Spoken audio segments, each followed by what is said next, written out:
After watching season 1 and 2 of Euphoria, I feel like I'm noticing that people empathize more with Rue than they do with Jules. They see Jules as like more of the worst person of the two because they're saying, well, Jules left Rue at the train station when Rue was at her lowest, and also Jules did cheat on Rue. And obviously, not to excuse the cheating, that was terrible.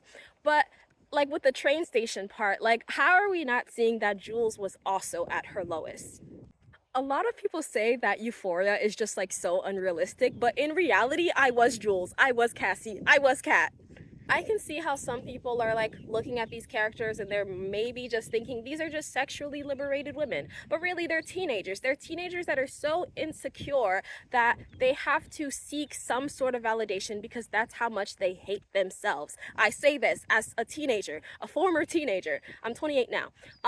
At 17, I was Cassie, just desperately wanting to be loved. I was Kat on those video chats or whatever, anonymously, just chatting with strangers and yeah, not even getting paid for it. I was Jules meeting up with strangers online, not even knowing if the picture that the person sent me was actually really them. I am so lucky to be alive because at any one of those interactions could have ended up with me dead. And Jules is also lucky. And I say this because there is a certain level of self-hate and worthlessness you have to feel in order to do the things that Cassie, Jules, and Kat did and do or whatever.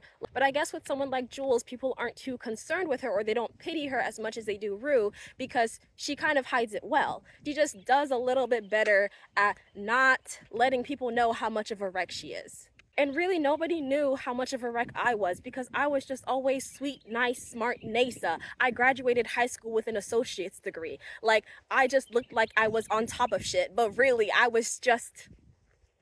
hated myself. I wanted any sort of way to receive some sort of validation that was outside of myself. I only say all this because I know there is a 16-year-old girl watching this right now, okay? And for the first time, she is feeling understood. She's feeling heard.